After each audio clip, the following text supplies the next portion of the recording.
votre chaîne de télévision panafricaine For You Télévision, une autre vision du monde.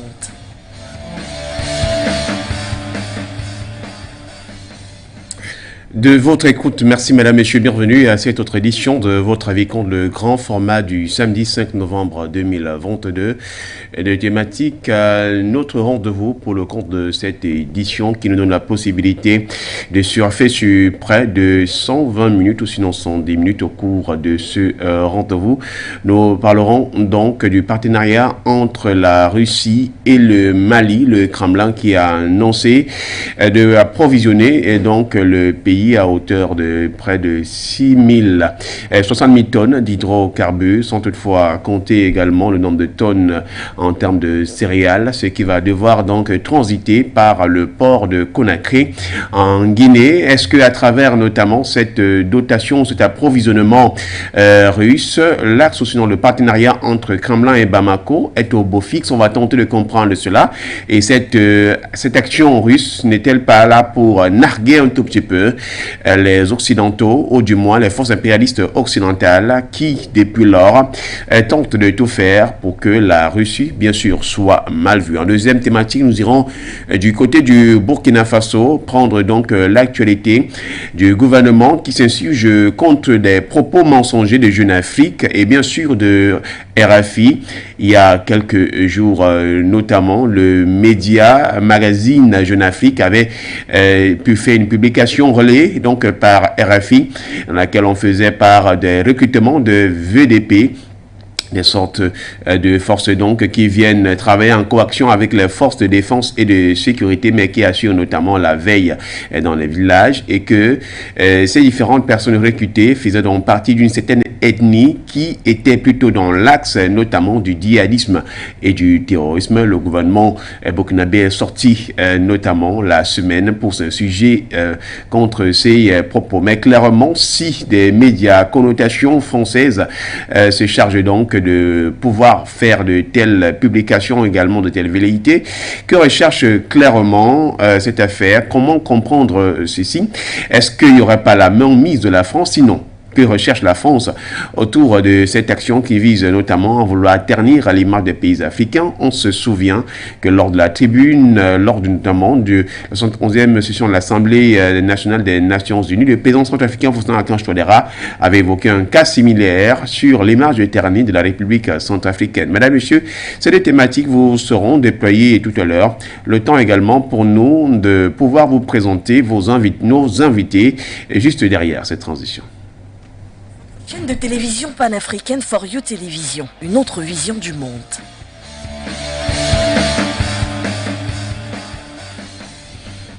On va changer au cours de ces rendez-vous que nous vous présentons sur les antennes de For You Média Africains, en disant bonjour à l'ensemble, notamment de nos partenaires fidèles, téléspectateurs et auditeurs, tout simplement auditeurs qui nous suivez via les différents réseaux de For You Média Africa. Nous allons prendre le détour du côté de Ouagadougou, retrouver donc Nabaloum Abdoulaye, qui est d'ailleurs, j'allais dire, membre fondateur du réseau, membre fondateur donc du mouvement Action pour la souveraineté du peuple, ASP Burkina, confusion avec son frère Moussa Zandiara, qui est lui vice-président du réseau des jeunes actifs RGA. Mon cher Nabaloum, bonjour et bon samedi. Bonjour à vous Florent, bonjour au frère Hamzat, bonjour au patriarche Pierre Claver Nkodo, bonjour à l'équipe de réalisation, à la direction générale de For You Media pour les efforts inlassables que vous consentez, toute l'énergie que vous déployez pour nous accompagner dans cette lutte de libération de l'Afrique. Bonjour à tous les souverainistes, bonjour à tous les panafricains, bonjour à l'Afrique. Merci également, bonjour une fois de plus à vous, Souleymane Hamzat, depuis Cotonou au Bénin, consultant problématique du terrorisme et spécialiste des questions de protection et de sécurité, est également de la partie. Monsieur, bonjour et bon samedi à vous aussi. Bonjour, cher frère Florent Ouaha, bonjour à la technique, bonjour à mes co-panélistes, à nous, Abdoulaye et au foyer du fonctionnement. Code Claver. Voilà, Code Pierre Claver. Bonjour à la galaxie panafricaine, surtout à la direction de Port du Média. Bonjour l'Afrique. On espère certainement que lui aussi va répondre grâce aux moyens et aux concours techniques. Le doyen Kondo-Pierre Claver, journaliste panafricaniste, il est directeur de publication du journal Horizon Nouveau Magazine International, African First Cross News, et président de l'AP2A-APH, une organisation de société civile russo-camerounaise. Il est actuellement sur les berges de la mer, du côté de la cité balnéaire du Cameroun, à Kribi, si bien sûr avec le concours des dieux de la technique et du réseau. Mon cher DP, bonjour.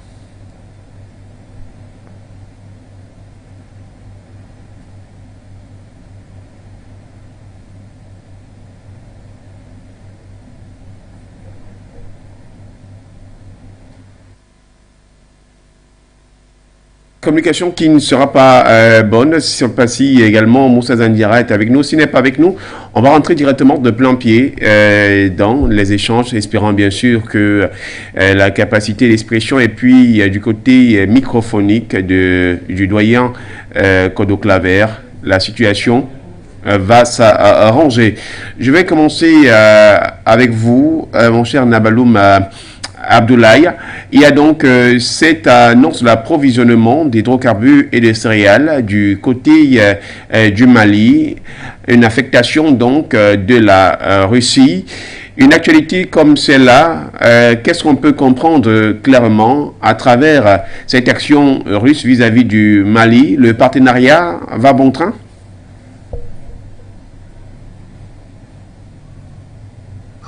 Alors, merci pour cette première question. La lecture ou l'analyse qu'on peut faire de cette situation-là, c'est que les relations sont en train de se renforcer entre Bamako et le Kremlin. Et cette action du Kremlin vers Bamako vient conforter ceux-là qui ont toujours soutenu que la Russie peut être un partenariat sur un partenaire qui, en tout cas, au-delà de ce qu'on peut penser sur le côté militaire, il y a aussi d'autres actions de partenariat qui peuvent être développées avec la Russie. Du coup, ça ramène à l'interrogation à tous ceux-là qui mettaient en doute la capacité ou en tout cas la volonté de Moscou à collaborer autrement avec les pays africains.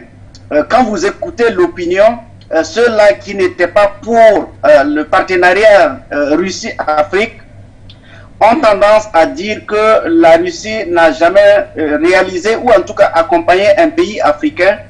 Et cette occasion nous montre que la Russie a d'autres potentialités autres que la coopération militaire. La Russie a davantage d'autres.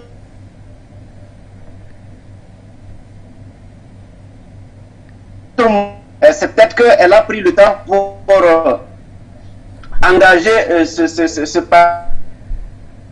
partenariat-là. Je m'excuse, j'ai un appel en train. Donc, c'est l'occasion de montrer qu'elle a des possibilités pour développer des partenariats avec l'Afrique. Et curieusement, avec l'annonce de ce partenariat, on a appris du côté de avec pour motif que c'est pour surveiller les eaux ivoiriennes et un peu le golfe de Guinée pour traquer en tout cas les trafiquants de drogue et autres pêcheurs qui ne sont pas du tout dans la légalité. Donc, lorsque l'on fait ce croisement-là, on comprend très aisément que l'Occident n'est pas du tout content de ces gestes que le Kremlin est en train de poser du côté de Bamako. Donc, ça nous amène à croire que la Russie a très bien fait d'annoncer ce partenariat-là, cette vision du partenariat, et on souhaite que ça puisse se concrétiser et avec le Mali et avec d'autres pays avec la Russie collaborent, qu'il y ait d'autres moyens de collaboration possibles que ce soit dans le domaine commercial, que ce soit dans le domaine des services. Et s'il y a des partenariats de ce type, il faudra que la Russie puisse offrir, et à tous ces pays qui veulent collaborer avec la Russie, ils pourront tranquillement collaborer.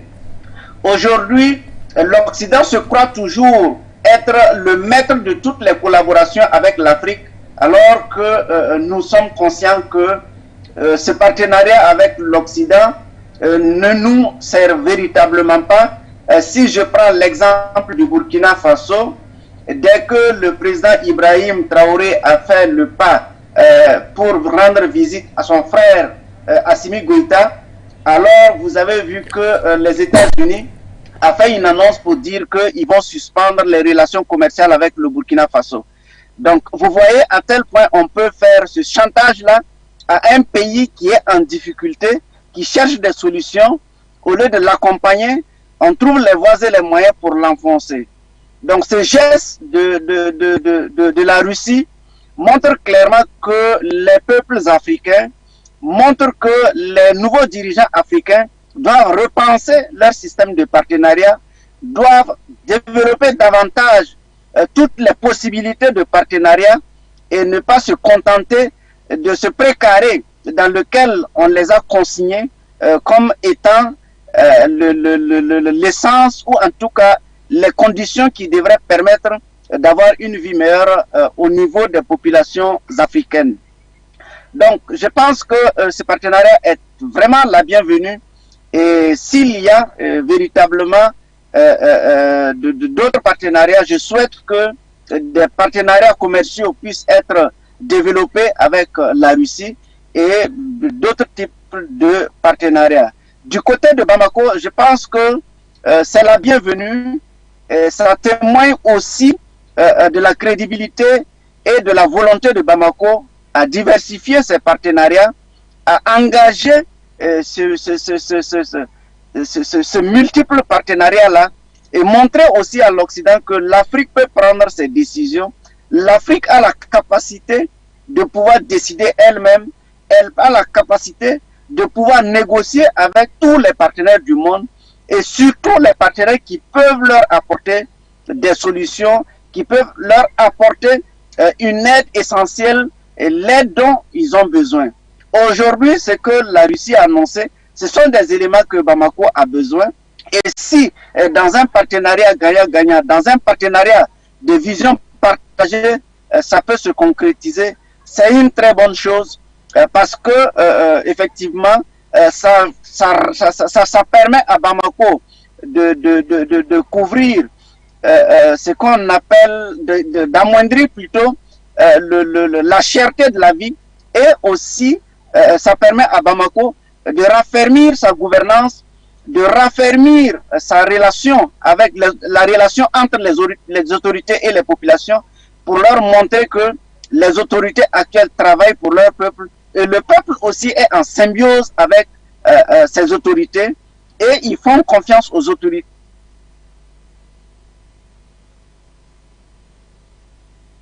Aussi pour une connexion, mais on l'a certainement compris dans le vœu que le partenariat, s'il y en avait un autre, devienne beaucoup plus économique, et qu'avec la Russie, ce n'est pas qu'une question d'armes, comme on a souvent coutume de le penser, qui sont de défense.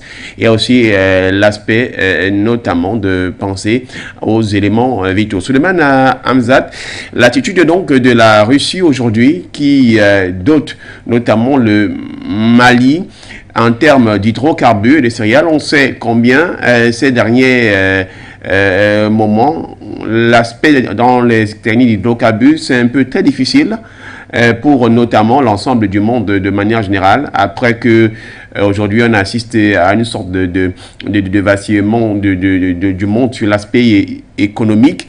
Quand la Russie parvient à faire une dotation, du moins un approvisionnement au Mali de cette façon, quel que le message que l'on voudrait transmettre vis-à-vis des puissances occidentales impérialistes que sont forcément les États-Unis ou encore les autres pays de l'OTAN, qui généralement se prévalent d'être ces pays-là qui peuvent soutenir l'Afrique en termes notamment d'éléments vitaux ou autre chose? Écoutez, je constaterai déjà c'est clair pour ceux qui veulent comprendre. Il y a de tout, il y a que d'abord qui veulent voir. Souvenez-vous des déclarations du président Alassane Dramane Ouattara sur la Russie, et plus précisément concernant l'affaire Boubou Cissé. Les écoutes qui ont fusé, n'est-ce pas, de part et d'autre sur le net, et qui ont fait état de ce que la Russie était un pays d'abord classé comme étant 11e puissance mondiale, qui ne pouvait rien apporter au Mali. D'autre part, ce pays-là qui a été peint comme étant un pays qui a des âmes vieilles, qui ne pourrait donner que des âmes vieilles au Mali, qui ne pourrait pas aider le Mali à remettre de ses cendres. Voilà, à suffisance, ce pays-là qui démontre à Mondovision aujourd'hui que la coopération avec les États à son niveau n'est pas que militaire. Voilà un pays qui apporte au Mali plus de 60 000 tonnes d'espace d'hydrocarbures, au-delà de, je crois, 35 000 tonnes de céréales et des engrais. Une quantité effroyable d'engrais pouvant permettre à l'agriculture malienne, n'est-ce pas, de rebondir. À mon humble analyse, je me rends compte que ceux qui, n'est-ce pas, ont l'habitude de peindre des puissances comme la Russie, la Chine et autres, ce sont ces mêmes, excusez-moi, il y a un portail d'interruption d'énergie, ce sont les mêmes, n'est-ce pas, qui font la même propagande de sentiments anti-français, à défaut de pouvoir régler les problèmes, n'est-ce pas, qui sont liés à cette nation-là, et vu leur échec cuisant dans le, n'est-ce pas, le règlement du problème du terrorisme, et voilà qu'ils sont en train de distiller, de ventiler, n'est-ce pas, de fausses informations. Il est à souhaiter que cette collaboration-là, cette coopération entre le Mali et la Russie puisse se renforcer davantage, à tous les domaines d'ailleurs. Vous allez constater, en dehors même du fait de ces actes pas, clairs et nets qui sont posés par la Russie, point de vue de la coopération bilatérale, que sur le plan militaire, les exploitations multiples. Souvenez-vous que la Russie a doté non seulement en armement terrestre, en termes de combat, des avions, n'est-ce pas, et d'autre part, à renforcer, n'est-ce pas, cette base-là, souvenez-vous, celle de Salut et Tao, dont le système électrique a été complètement démontré par la France avant son départ. C'est vous dire que la coopération entre la Russie et le Mali se porte très très bien. Il n'y a pas qu'au niveau que ça se passe ici. Aller du côté de la République de Centrafrique, vous verrez que les exploits sont les mêmes. La Russie, au passage, je voudrais le rappeler à mes téléspectateurs et téléspectatrices, n'a jamais colonisé un État africain. En tout cas, il n'a pas de colonie en Afrique. Et la Chine aussi, pareil. Donc, ce sont des États qui vous viennent en aide sans vous imposer un dictat sur le sceau de ce que nous appelons les programmes d'instruments culturels ou éventuellement des dictats allant dans le sens de ce que vous devez instaurer un régime démocratique parlant des droits de l'homme, alors que ceux-là sont les premiers qui violent les droits de l'homme eux-mêmes. Ces deux États-là, pour ne parler que d'eux, sont deux États, sont des États humanistes, n'est-ce pas, qui posent des actes humanitaires et qui sont au Mali dans le cadre d'une véritable collaboration, celle-là d'ailleurs réclamée par la Galaxie panafricaine et en général par le peuple malien. Vous voyez à quel point vaut mieux avoir des partenaires allant dans le sens, n'est-ce pas, de nos aspirations et qui comprennent, n'est-ce pas, les dispositions que nous prenons dans le cadre du développement de nos États. Vaut mieux des partenaires fiables, clairs et sincères que des partenaires qui sont dans le jeu. Et je voudrais enfin chuter en vous disant que nos dirigeants doivent savoir choisir leurs partenaires, choisir les bons partenaires, ceux-là qui viennent en aide à l'Afrique, qui viennent en aide à nos États, à nos populations, que ceux-là qui sont plutôt dans le doux jeu, celui-là de jouer, d'allumer les feux et de venir jouer les pompiers. Madame Abdoulaye, puisqu'on ne pourra plus continuer avec le doyen Kondo Claver pour quelques raisons techniques, il a préféré s'excuser. Il nous suit tout simplement à travers donc l'un des canaux est disponible pour avoir For You Média Africain. Madame Abdoulaye, pour revenir donc à vous, Souleymane Hamzat a eu à parler tout à l'heure des puissances impérialistes, à l'instar notamment des États-Unis, qui parfois font souvent la critique, soit de la Russie ou encore moins de la Chine. Vous vous rappelez que lors du dernier sommet du G7 en Allemagne, le président américain Joe Biden avait fait savoir à ses amis et notamment, on va dire également homologues, qu'il entendait du moins lui, les États-Unis entendaient donc disposer près de 600 milliards de dollars au profit donc des pays en voie de développement en Afrique. Est-ce qu'aujourd'hui, la Russie, qui n'a pas eu à faire une communication générale, qui agit dans cette forme-là, notamment ne serait-ce que pour le cas d'autres pays qu'on a pu avoir en termes peut-être d'armement jusqu'ici, ces accords de défense, mais avec une dotation comme celle-là au profit du Mali, est-ce que c'est une sorte de réponse qu'on voudrait néanmoins apporter à ces pays-là qui s'adjugent, comme j'avais souligné d'abord précédemment, la part belle, pensant que ce sont eux qui s'y connaissent les mieux en ce qui concerne le développement, le soutien à tel ou tel secteur d'activité et puis tout simplement l'éclosion des pays africains?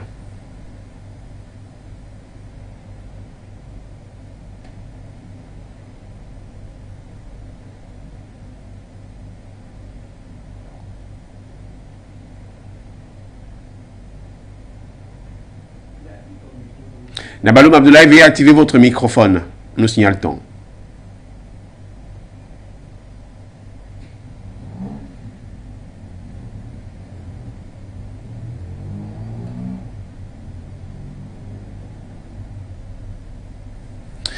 Le temps peut-être que cela soit réglé de façon, Simon reviendra à vous sur cette question, mais je voudrais prendre notre temps maintenant pour venir à vous qui êtes sur place, Souleymane Hamzat.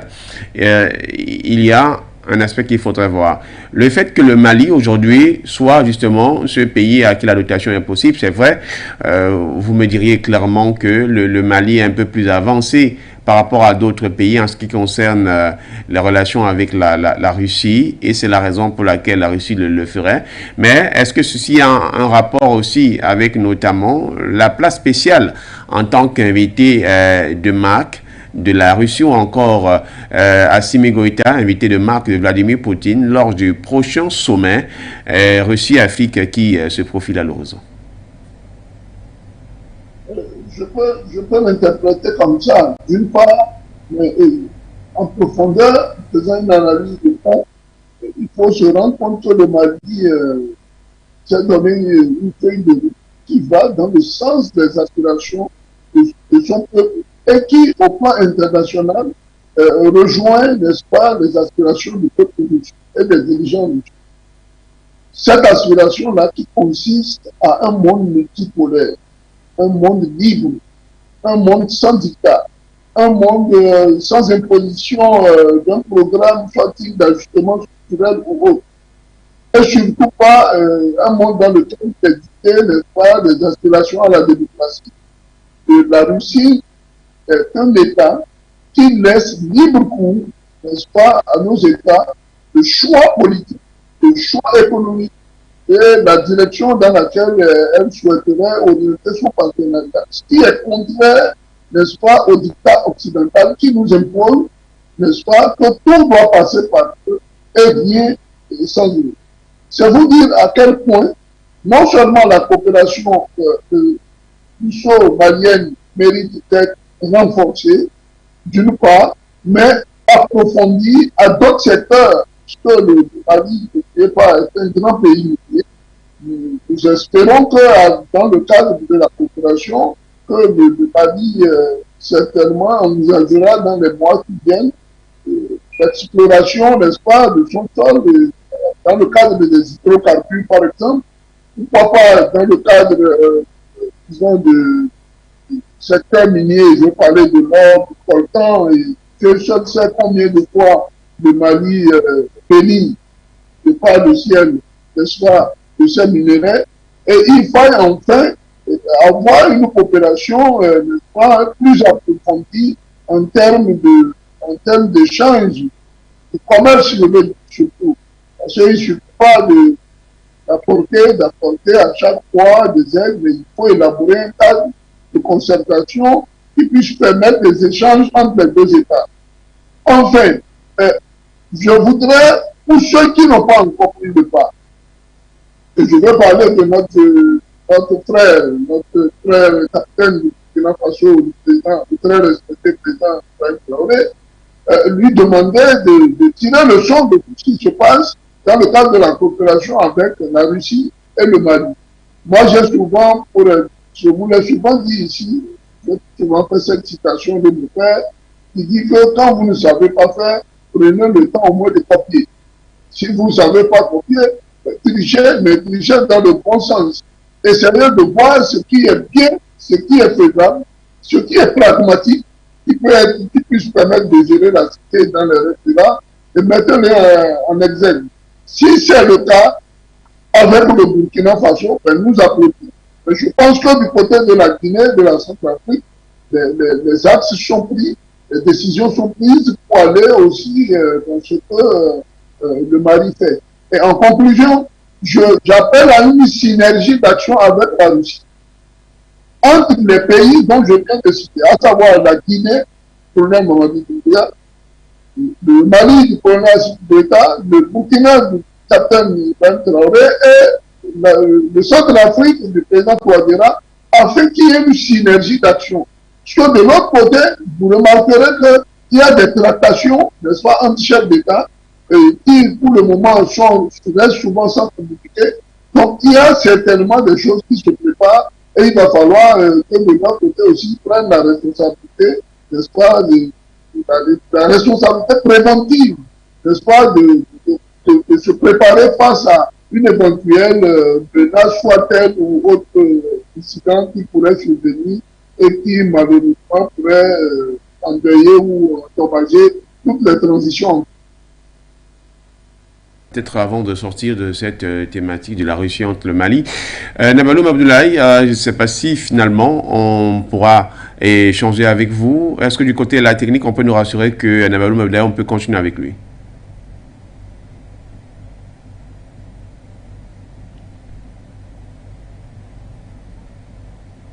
Oui, je suis là. Voilà, merci.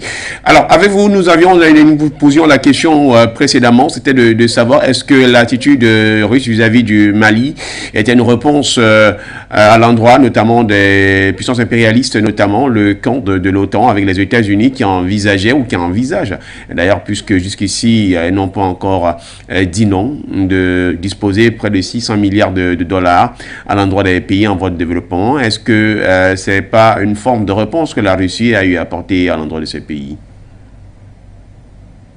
Oui, c'est ce que je disais tantôt. C'est d'abord une forme de réponse pour les Occidentaux, mais aussi pour ces Africains valets locaux de l'impérialisme.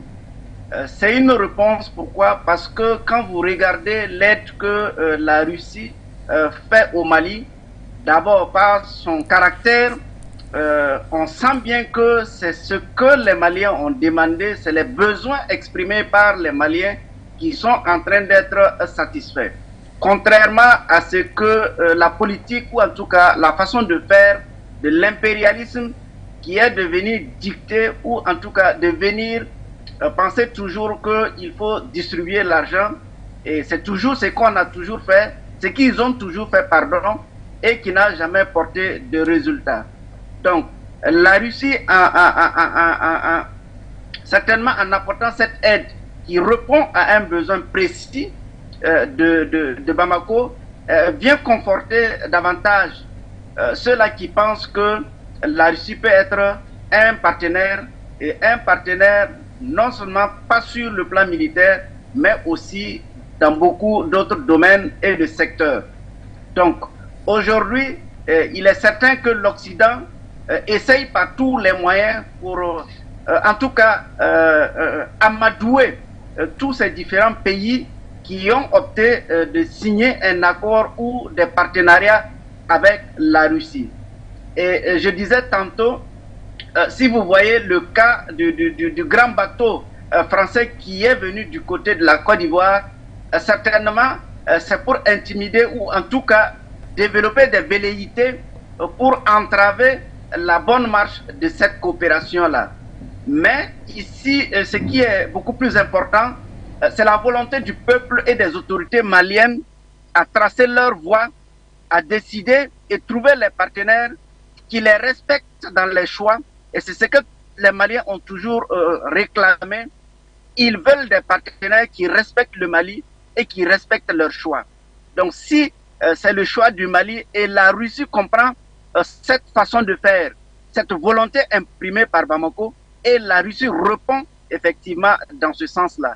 C'est pourquoi je dis qu'il est important que d'autres partenariats puissent se développer.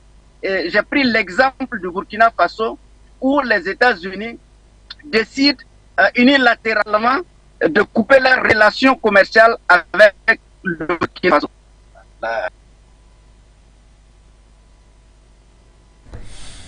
Décidément, c'est tellement peut-être des soucis sur le Madame Zat. Vous avez évoqué tout à l'heure la question de partenariat, s'il fallait évoquer un aspect justement pour les pays africains, parce que vous disiez qu'il fallait que les dirigeants doivent choisir leurs partenaires, de bons partenaires qui doivent aider les pays à se développer, du moins l'ensemble des populations. On voudrait néanmoins un schéma d'un partenaire stratégique qui puisse aider l'Afrique à se développer, qui n'a aucun visage, ni celui de la Russie, ni celui de la Chine, comme on est dans notre pays. Mais quel est le schéma? Quel schéma peut-on accorder ou quel visage le pays qui devait être un partenaire, notamment des pays africains, devrait avoir? Est-ce qu'ils sont du schéma avec le regard, sinon l'analyse que vous pourrez apporter?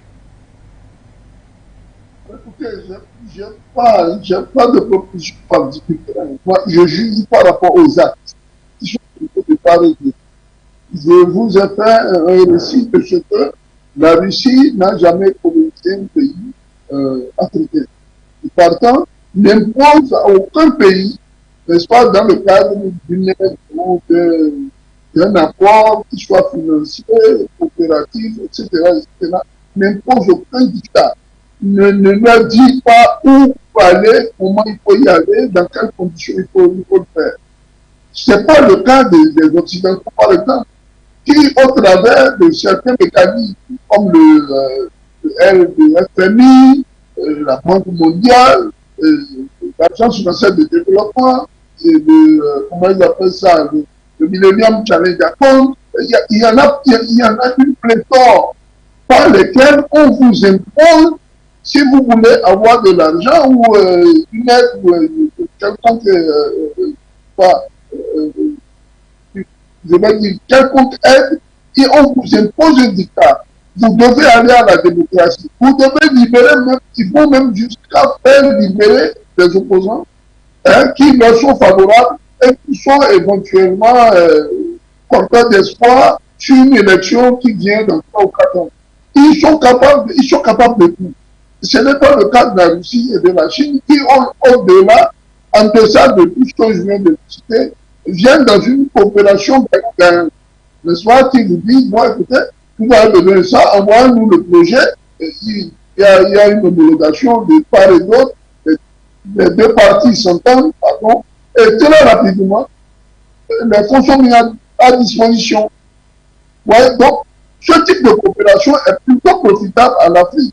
Et, entre-temps, n'oubliez pas, du côté de l'Occident, on vous parlait des plans Marshall, plan ceci, plan cela. On y est même allé jusqu'au fonds vautour. Pour ceux qui ne connaissent pas, allez sur Internet, après les fonds vautour, vous verrez par quel moyen, par quelle technique diabolique, on arrivait à nous chiffonner, n'est-ce pas, les fonds venant de notre trésor public, les quelques miettes qui nous restaient à travers ce système que je viens de nommer les fonds vautour. C'est inadmissible. Et quelque part, On a quand même une intelligentsia qui est dotée, vous le voyez, donc des doctorats de je ne sais pas combien de chiffres en économie.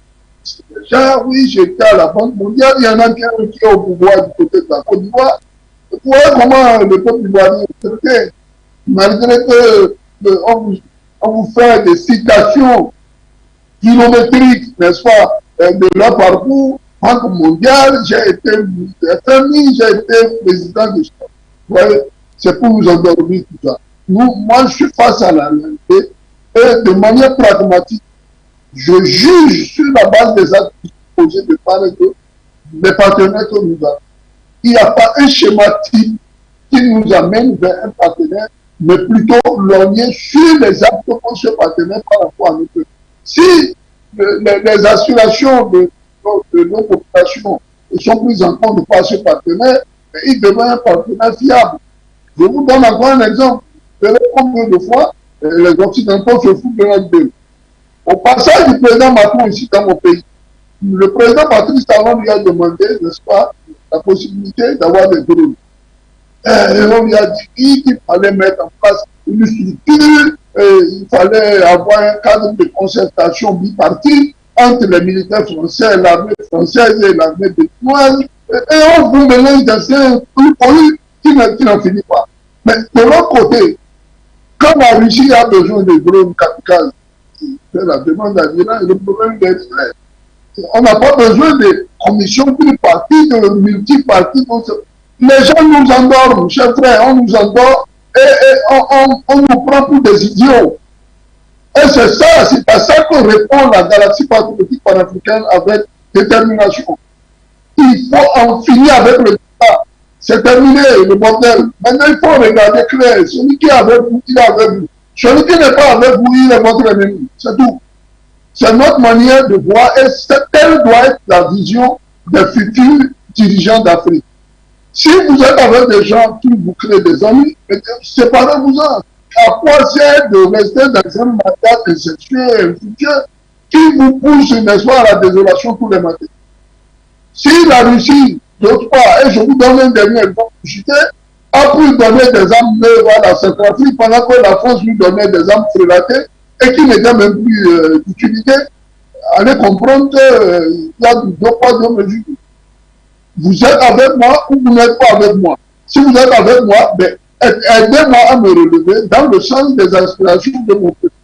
Pas dans la vision du chef de l'État. Attention, il y a la vision du chef de l'État, il y a les aspirations du peuple. Ce ne sont pas les mêmes choses. Et très souvent, la plupart des programmes, n'est-ce pas, de campagne qui sont élaborés par les différents candidats sont des visions du chef de l'État.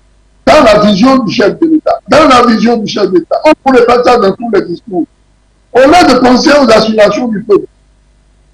Écoutez, vous ne gouvernez quand même pas de temps, vous gouvernez un peuple qui a droit aux seuls besoins fondamentaux qui sont des aspirations naturelles, mais partant à d'autres besoins fondamentaux comme les salaires, le paiement des salaires à date, n'est-ce pas, la prise en compte des couvertures vaccinales de manière périodique. Il y a tout un tas de choses qui doivent se mettre en marche et qui doivent être, n'est-ce pas, de manière préventive, mise en place par tout gouvernement qui met en place.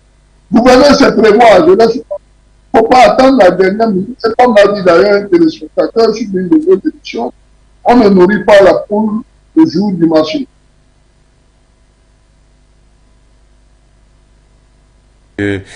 Partir directement vers la deuxième thématique, mais on pourra accorder avec le concours de la technique de prendre une transition.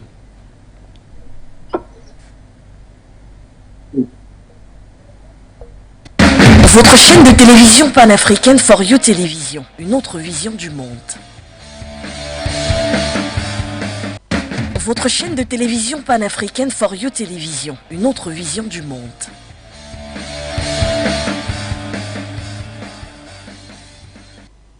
Voilà, donc si vous nous rejoignez à l'instant, vous êtes connecté sur For You Media Africa, le média panafricaniste qui est là donc pour vous apporter les informations du continent et puis jeter un regard sur l'actualité des pays africains, leurs avancées, leur développement, les projets qu'ils ont pour la société de manière générale, quels sont les rapports et puis bien sûr les enjeux vis-à-vis donc de leur relation avec les pouvoirs, sinon les pays impérialistes, ceux-là qui veulent à tout prix le retenir par le bas. La deuxième thématique va nous conduire du pays des hommes d'intègre au Burkina Faso pour parler donc de cette actualité sur les propos mensongers de Jeune Afrique relayés par RFI quant au recrutement des VDP qui doivent donc assister les forces de défense et de sécurité dans la traque des terroristes, des djihadistes. Jeune Afrique avait souligné que ce recrutement se faisait justement à tête chercheuse avec notamment une ethnie particulière qui est celle bien sûr qui regorge des djihadistes, et c'était comme quoi pour tenter d'apporter un faux jeu, on est en train de dire qu'on veut combattre le djihadisme, mais pendant que cela se fait, on est en train de recruter ces mêmes djihadistes qui doivent donc venir mettre le pays dans une situation de déstabilisation. Le gouvernement a réagi, s'est insurgé d'ailleurs pour cela, mais nous nous interrogeons clairement pourquoi les médias, Jeune Afrique et RFI, s'ajugent donc de pouvoir diffuser des propos mensongers qui doivent ternir notamment le jeune gouvernement phase de transition qui est porté par Apollinaire Tabela Mekelem, le nouveau Premier ministre, et bien sûr chapeauté sur le plan de la nation par le capitaine Ibrahim Traoré, le président de la transition, chef de l'État du côté du Burkina Faso. Nabalou Madoulaye, est-ce que vous pouvez nous rassurer que vous êtes avec nous? Oui, toutes mes excuses pour les défaillances de la connexion et de la technique. Je suis là. Je ne voudrais pas dire, comme l'a souligné une fois un de nos téléspectateurs, qu'elle est plutôt demander du côté du pays bleu-blanc-rouge, qui ne voudrait pas clairement que l'on parle en mal de lui, faisant tout possible pour bloquer toutes les voies et moyens des uns et des autres de s'exprimer. Alors, il y a eu des propos mensongers de Jeune Afrique, RFI, vous êtes du côté du Burkina Faso, avant notamment la réaction du gouvernement. Quel est le sentiment qui a animé justement la classe politique, ou du moins la société civile burkinabé, à l'écoute notamment de ce relais des propos mensongers de Jeune Afrique par RFI? Alors, quand on a entendu ces propos-là, disons que pour nous, panafricains, ça ne nous étonne pas que de tels propos soient tenus par généralement Jeune Afrique. On connaît déjà la position, mais le groupe France Média, RFI et France 24, on connaît déjà la ligne de conduite de ces différents médias qui ont toujours travaillé contre les populations africaines, contre les pays africains, contre les nations africaines. Donc, quand vous écoutez l'opinion de façon générale sur ce qui est dit, alors c'est tellement énervant et tellement choquant que on n'a pas de mots pour qualifier ce qui a été dit. Parce que c'est tellement grossier que d'ici là je vais donner des exemples. C'est tellement grossier que c'est inadmissible et inacceptable que en tout cas ces médias là puissent tenir des propos du côté du Burkina Faso. Si vous faites une comparaison du temps de Damiba, il y a eu aussi des VDP qu'on a recrutés. Pourquoi est-ce que on n'a pas qualifié, on n'a pas utilisé ces termes-là, ces médias-là n'ont pas utilisé ces termes-là? Et maintenant, parce que c'est Ibrahim Traoré, celui-là qui montre qu'il veut travailler avec son peuple, celui-là qui montre qu'il veut faire corps avec son peuple pour défendre les intérêts de son peuple, pour répondre aux aspirations de son peuple, que de tels propos ressortent. Donc on comprend très clairement la ligne de conduite, mais ce qui est très important dans ce cadre-là pour nous, ça vient nous conforter, nous qui avons toujours dénoncé ces médias-là par leur prise de position contre nos pays au profit de l'impérialisme, au profit du néocolonialisme. Vous savez, la classe intellectuelle africaine et beaucoup d'intellectuels africains qui de jour, de nuit, écoutent RFI, écoutent France 24 et qui pensent que tout ce qui sort de RFI, de France 24 et de Jeune Afrique, c'est comme une parole d'évangile, c'est comme ce que la Bible dit. Aujourd'hui, ça les ramène à la position, à notre position qui est que si des médias donnent des informations, nous avons ce droit-là d'avoir du recul pour analyser par nous-mêmes les informations qui nous sont données et afin de mieux les digérer. Donc, cette citation vient en tout cas semer le doute dans ceux-là, dans ces intellectuels-là qui avaient pris cause que l'information relayée par Jeune Afrique, relayée par France 24, n'est pas toujours la bonne information parce qu'on connaît la ligne de conduite de ces médias-là qui n'ont d'intérêt, qui n'ont de vision, qui n'ont d'information que pour servir l'Occident, pour servir l'impérialisme. Prendre cette position de ces médias, Jeune Afrique et puis RFI qui relaient, alors qu'on sait clairement qu'il s'agit d'une nouvelle équipe qui est en place du côté du Burkina Faso. Est-ce que la volonté est claire, celle de vouloir déstabiliser ce jeune gouvernement? Permettez qu'on dise que les jeunes, il n'a pas encore fait un mois, à peine il tire à 2 semaines ou bientôt 3, et ainsi que le même temps de la durée au pouvoir du président de la transition. Que cherche clairement ces médias en faisant cette besogne que nous pourrons qualifier de sale?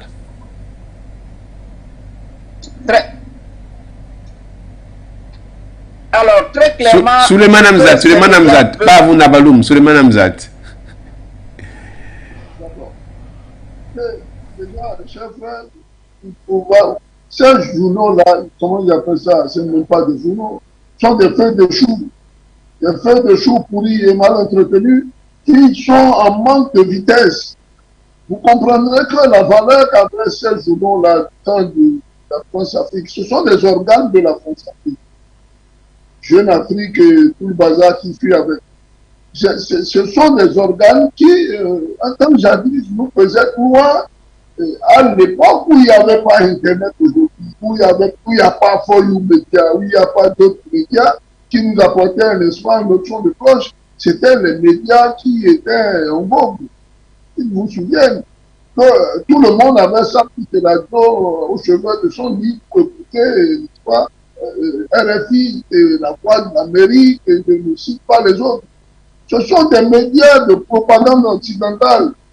Ce ne sont pas des médias à prendre en considération depuis que nous avons eu nos chaînes telles que Foyou Média et d'autres qui nous apportent la lumière sur l'information, sur des thématiques débat qui permettent aujourd'hui aux Africains de venir sur des plateaux de télévision débattre.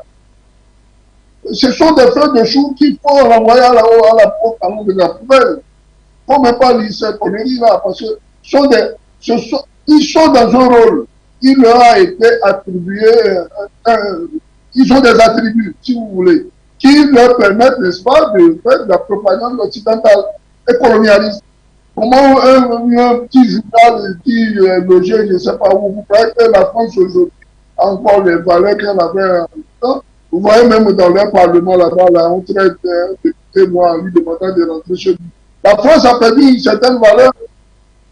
Cette France-là qu'on appelait la France des Lumières et des valeurs, elle est complètement en désarroi à travers ces feuilles de choux qui font de la fausse propagande, n'est-ce pas, sur nos États. Et il fallait que le président du Burkina Faso, à travers son ministre de la Justice, prenne leurs responsabilités, comme le fait d'ailleurs le ministre Alphonse Roy de la Guinée, porter plainte contre cette feuille de chou et interdit même sa venture le temps de Burkina.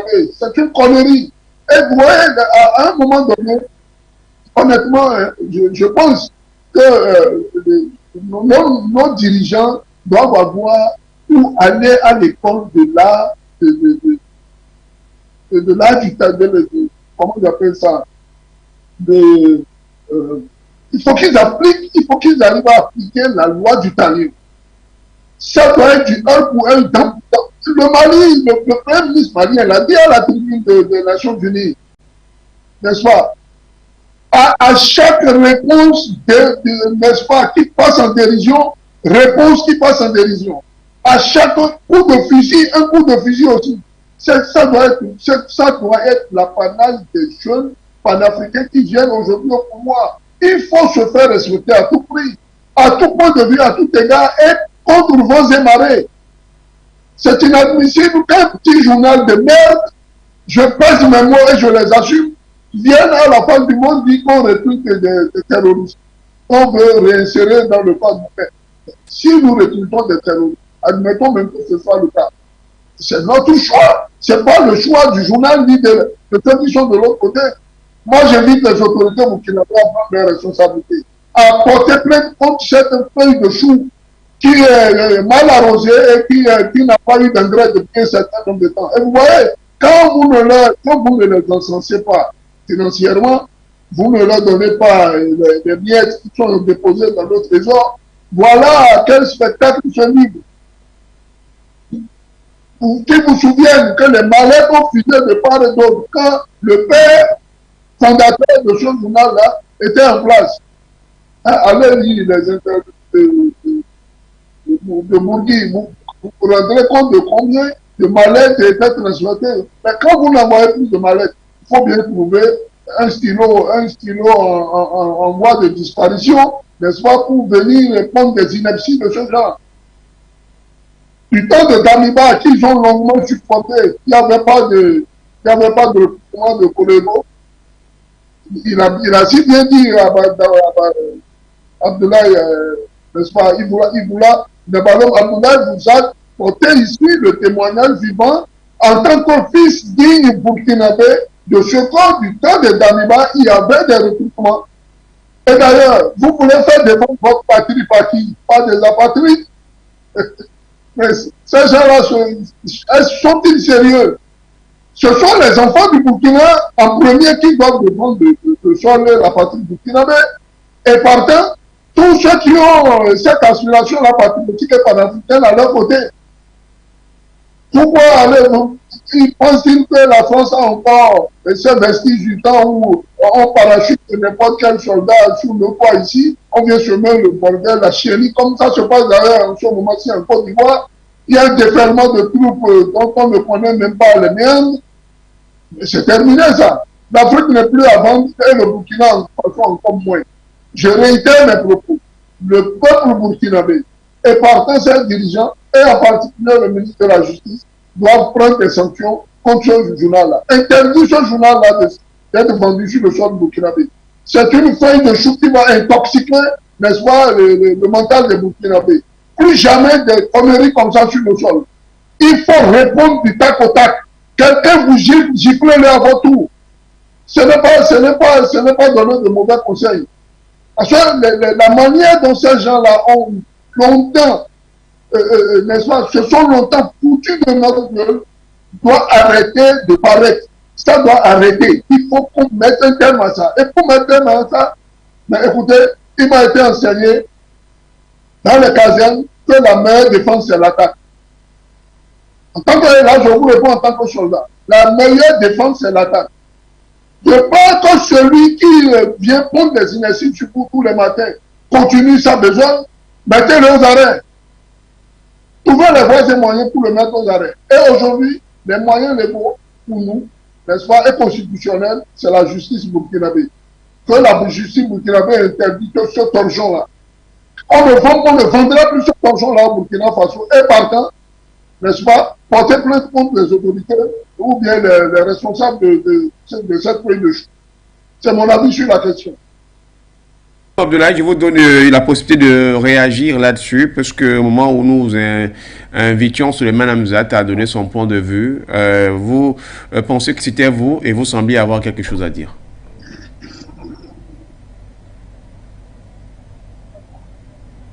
Oui, je voulais dire, par rapport à ce sujet-là, si du côté du Burkina Faso, on a eu des situations où des journalistes ont tenu des propos, ou en tout cas des médias, ont tenu des propos moindres que ça, mais le Conseil supérieur de la communication les a entendus, on les a convoqués, et il y a d'autres qui ont pris soit des avertissements ou des sanctions.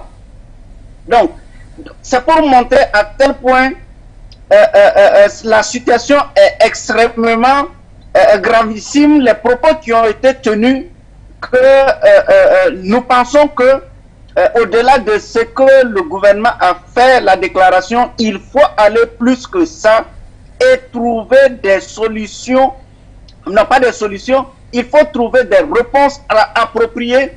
Il faut porter plainte contre ces médias-là et les faire face à leurs responsabilités. Et si ça se répète, il faut simplement les désactiver, comme on le dit, sur notre territoire national, parce que notre territoire n'est pas un champ de propagande pour démobiliser nos populations, pour démoraliser nos troupes et galvaniser nos adversaires. Donc, c'est un premier pas que le gouvernement a fait. C'est bien, mais nous, on n'est pas encore satisfaits. Nous, on n'est pas encore contents parce qu'il faut donner du ton et il faut donner clairement la voix que ce qu'ils sont en train de faire, nous avons compris, mais nous n'allons pas nous laisser faire. Donc, il faut qu'il y ait des réponses à la hauteur des propos, à la hauteur de ces faits, à la hauteur de la propagande qu'ils veulent s'aimer dans la population burkinabé. Nous savons que, effectivement, la France et tout l'Occident, l'impérialisme est en train de mettre tous les moyens possibles pour nous déstabiliser. Fort heureusement que la population de plus en plus, elle est très consciente, elle est très éveillée, elle est très éclairée et elle comprend de mieux en mieux les enjeux là.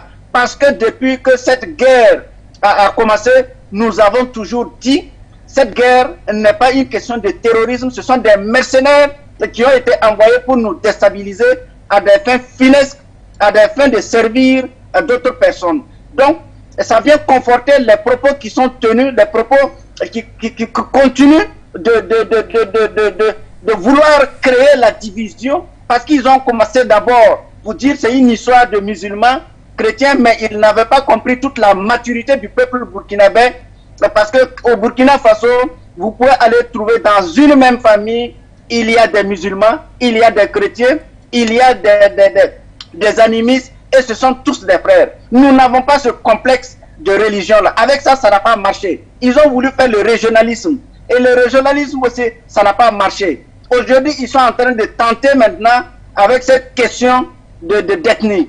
Et vous verrez très rapidement, le Burkinabé a quelque chose de très solide qu'on appelle la parenté à plaisanterie. Et la parenté à plaisanterie, c'est effectivement cette communauté ce mode de vie qu'on a organisé entre Burkinabés qui permet d'une ethnie à une autre de pouvoir vivre en symbiose, et ça ne va pas marcher. Mais il faudra qu'on leur donne des réponses à la hauteur de leurs propos pour qu'ils comprennent que ce peuple-là est mûr désormais. Et nous avons une situation que nous sommes en train de gérer. Et fort heureusement que nous avons eu un président très clairvoyant. Nous allons continuer de le soutenir. Nous allons toujours être à ses côtés pour l'éclairer, pour qu'on puisse libérer effectivement notre pays, pour que les Burkinabés soient dignes de leur pays, les Burkinabés vivent en paix dans leur pays. Nabaloum, je vais rester avec vous avant de rejoindre Souleymane Hamzat. Est-ce que ce qui pourrait se cacher, et notamment derrière la réaction des médias RFI, Jeune Afrique ou Jeune Afrique RFI, RFI qui a relayé ce que Jeune Afrique a eu à faire, aura un rapport notamment avec la mainmise française, disons-le, perdue.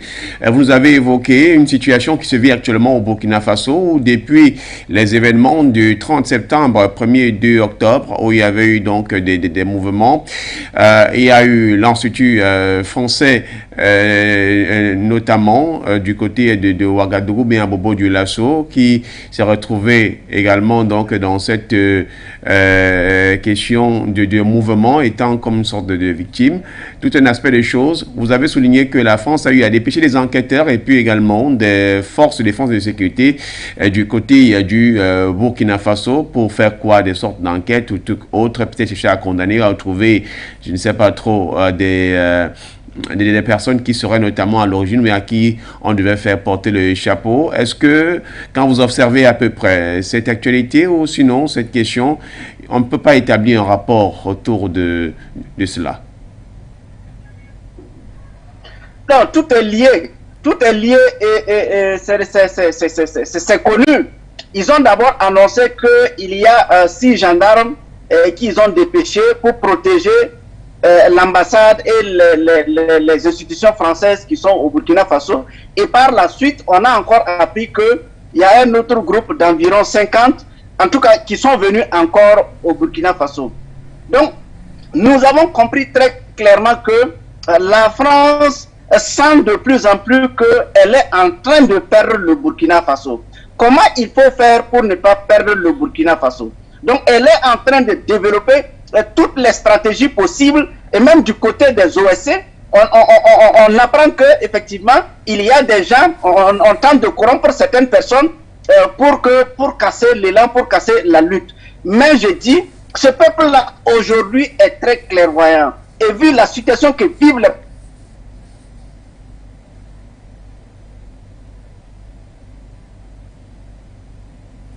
Naboul Abdoulaye qui s'est également déconnecté. Suleiman Hamzat, quand on a écouté précédemment Nabaloum Abdoulaye, on regarde le fait qu'a eu à déplorer le président Faustin Archange Touadéra lors du récent sommet des Nations Unies où il était presque similaire. Et d'ailleurs, lors de sa rencontre tout récemment aussi avec les missions diplomatiques à Bangui pour parler notamment de la situation de la présidente de la Cour constitutionnelle qui avait été notamment renvoyée selon l'âge à la retraite. Est-ce que, la question que je voudrais poser concrètement, qu'est-ce qui ne va pas, qu'est-ce qui ne marche pas avec ces médias qui jouent notamment cette mauvaise forme publicitaire qui tente de mettre le grappin dessus à ce pays africain? Vous avez évoqué qu'ils travaillent avec notamment les forces impérialistes. Est-ce que clairement ils sont là à tout prix pour que lorsqu'ils diront cela et qu'on voit clairement que si ce n'est que les pays, ou du moins les responsables de ces pays-là ne sont pas à la hauteur, sont des mauvaises personnalités ou des mauvaises personnes, pour qu'ils tentent de pouvoir mettre les leurs qui vont reconforter ou consolider notamment leurs intérêts? Permettez-nous un peu de comprendre, s'il vous plaît. Le président Ahmed Sékou Touré de la Guinée disait: le jour où vous me verrez apprécié par l'Occident, sachez que je vous aurai déjà vendu. Allez comprendre à travers ces propos-là que ceux qui aujourd'hui se permettent d'encenser le fait de l'Occident, n'est-ce pas, le noyau incontournable du développement, sont ces journaux-là, comme vous avez de propagande, qui sont payés d'ailleurs. Prenez le cas de France 24 et de RFI, qui sont des médias payés par le Quai d'Orsay, qui font la propagande du Quai d'Orsay, qui ne peuvent aller en dehors de cette ligne éditoriale. Si vous allez en dehors de cette ligne éditoriale, vous n'aurez plus rien, vous n'aurez plus rien, vous n'aurez plus un copec. Et je vous ai parlé tantôt de Péchi Ben Yamed, qui est le père fondateur de ce journal-là, qui en son temps voyait circuler des mallettes. C'est eux-mêmes qui me disent qu'il pouvait aller voir un président comme, n'est-ce pas, le père Bongo, ou Cissé Seko, ou je ne sais pas, Barthélemy Bokanda, ou je ne sais pas qui d'autre, l'empereur Bokassa, ou ne serait-ce que pour 3 ou 4, n'est-ce pas, piges, se taper des centaines de millions de francs pour peindre, n'est-ce pas, l'image de ce président-là, de manière à faire en fait une propagande qui puisse plaire à son peuple. Et vous savez à quel point à l'époque on était, comment je peux dire, permettez-moi le terme, on était un peu ignorant de ce que représentait le pouvoir de la presse. La presse, qu'on dit être le 4e pouvoir, mais c'est que la presse est le premier pouvoir. C'est le pouvoir par lequel vous êtes capable de tout faire. Attention, celui qui a l'art et les possibilités de la communication, il se fait entendre. Et vous voyez, d'ailleurs, j'entendais mon voisin qui disait hier, mais les Blancs nous ont donné Internet, on les frappe avec. Vous voyez à quel point, aujourd'hui même, ceux qui sont dans les villages, les hameaux, les quartiers de ville, se rendent compte du pouvoir discrétionnaire qu'a la communication. Et partant de ce fait, ces gens-là ont eu à utiliser, n'est-ce pas, ce pouvoir-là pendant des années, des décennies, contre nos intérêts, les intérêts africains en particulier. Ne vous étonnez pas de voir les présidents comme très respecté président de la Centrafrique, Faustin Archange Touadéra, n'est-ce pas, s'offusquer à la Ligue des Nations Unies en demandant que cette propagande la cesse. Et ne soyez pas surpris de ce qui arrive aujourd'hui au continent. Quand nous on refuse des bases militaires, on refuse que vous voyez à côté de vous ici, à quelques 600, disons, 1000 ou 2000 km côté de la Côte d'Ivoire, mais on a raison d'un bateau militaire, pour intimider qui? On a fini de les freiner par le sol, en interdisant à ce que nos convois qui transportaient nos minéraux et autres ne franchissent pas nos frontières comme s'ils étaient chez eux. Maintenant, ils veulent nous prendre du côté de la mer, mais ils en seront surpris. Ils en seront surpris. Mais les peuples africains, ils sont réveillés, On n'est plus à l'époque où on vient, on prend un bout de papier là, on prend une ineptie, on met sur au-delà de la communication, on met sur le plateau de communicationnel et on pense qu'on va toujours bomber ça. Ça ne continuera pas. Et je réitère encore une fois ma proposition au peuple burkinabé et à celle de Turquie. Interdisez la vente de cette connerie-là. Il faut mettre un terme à ça. Achetez si au besoin, vous pouvez donner quelques petits copettes en fin de, qu'on peut considérer comme étant des émoluments de fin d'émission. Achetez les dernières quantités de journaux qui circulent dans le façon et brûlez-les à mon vision. Si vous écrivez des conneries sur vos États, vous salissez nos dirigeants, il faut pour répondre à la loi du camion. C'est terminé le bordel. Nos dirigeants ont le droit de citer, ils ont le droit d'être respectés, ils ont le droit d'être entendus. Vous prenez une inertie sur un peuple africain, on brûle vos torchons.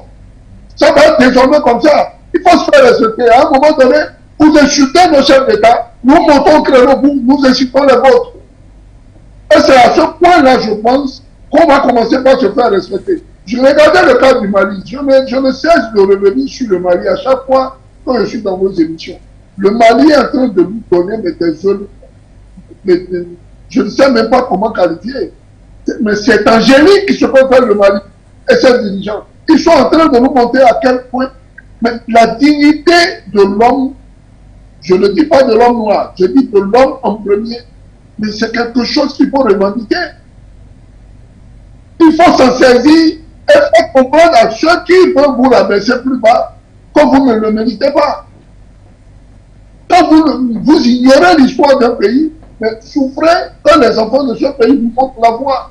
Et c'est ce que fait le colonel Assimi Goïta et ses acolytes du côté du Mali. Et le peuple malien en premier. C'est un grand peuple, le peuple malien. C'est un peuple qui a une histoire à nul autre pareil dans toute la sous-région. Les grands empires, les grands combattants, les grands guerriers que nous avons dans la sous-région, ils viennent de Mali.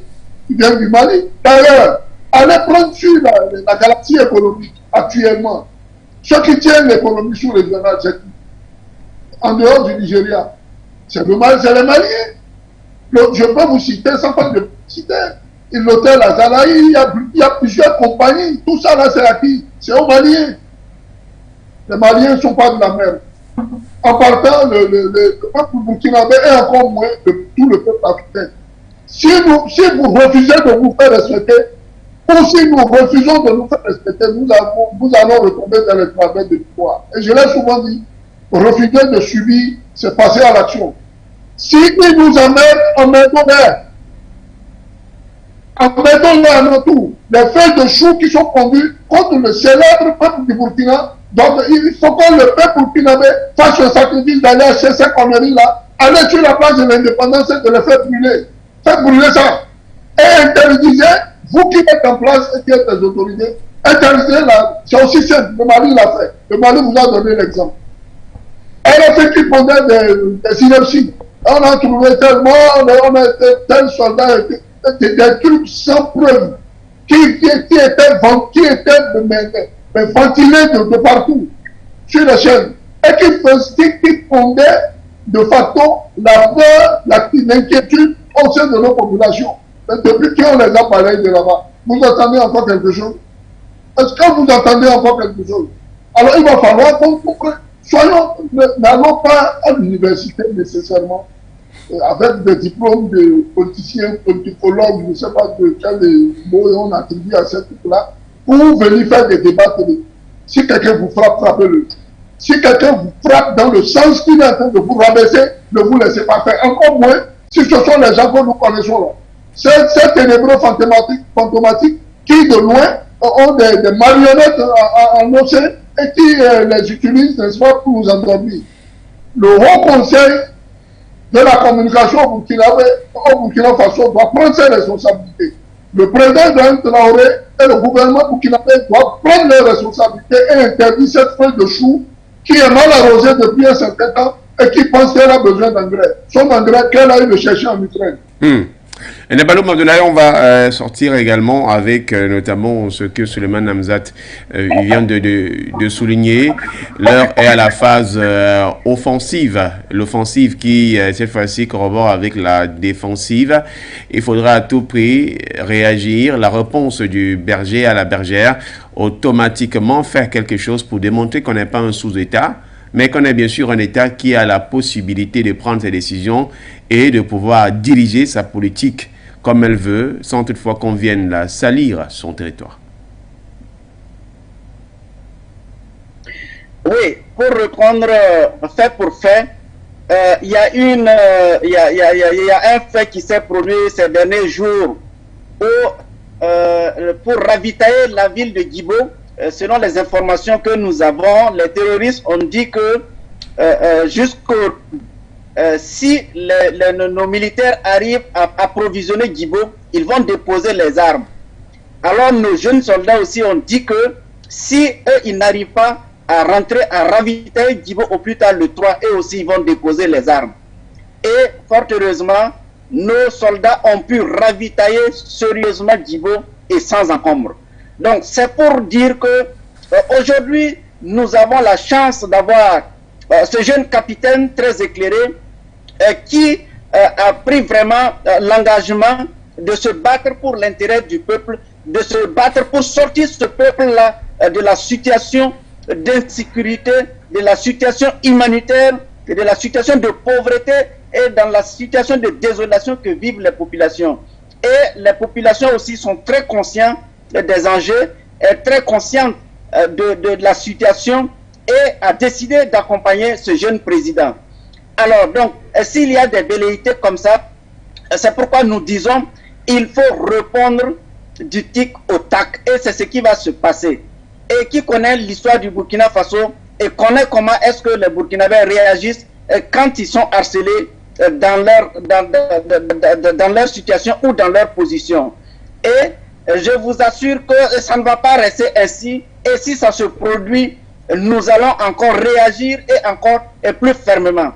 Parce que nous avons très bien compris le jeu de l'impérialisme, l'instrumentalisation. Il reste quelques politiciens véreux, il reste quelques acteurs corrompus, mais la grande majorité de la population ayant pris conscience et de plus en plus, on est en train de ramener toute cette grande masse-là à la prise de conscience, à l'unité de tous les Burkinabés, et nous sommes prêts à défendre notre pays, quelles que soient les situations, parce que nous avons aujourd'hui des dirigeants qui nous écoutent, nous avons aujourd'hui des dirigeants qui sont capables de nous apporter des solutions. Souvenez-vous, lorsque Ibrahim Traoré a pris le pouvoir, il avait dit que lui, il ne venait pas pour prendre le pouvoir, mais il est venu pour libérer une situation. Et par la suite, c'est la volonté du peuple qui l'a imposé de conduire la rectification ou en tout cas le recadrage qu'il a voulu lancer. Donc aujourd'hui, c'est pour dire que le peuple est en phase totalement avec ce qui est en train de se produire. Donc, s'il y a encore des velléités de ce genre à vouloir saper l'élan national, alors la population va ressortir et clairement indiquer la voie à suivre et clairement indiquer aux autorités là où le peuple la veut aller. Donc, ce n'est pas une question de division ou une question d'instrumentalisation de ce niveau-là qui nous fait trembler ou qui peut nous déstabiliser. Nous sommes assez clairvoyants et je pense que la voie que le président Ibrahim Traoré a prise, c'est la voie qui va apporter des solutions aux populations burkinabées. Donc voilà un peu ce que je voulais dire. Voilà, merci merci à vous. Je vous dis merci à vous tout en vous souhaitant donc un bon samedi, mon cher Nabaloum Abdoulaye. Alors, encore toutes mes excuses à l'ensemble des téléspectateurs pour les défaillances de connexion et la qualité de communication. Merci à vous, Flora, et à toute l'équipe technique. Merci aux frères Ramzat et au Patrias qui n'a pas pu malheureusement participer à l'émission. Merci à l'ensemble des téléspectateurs de For You Media.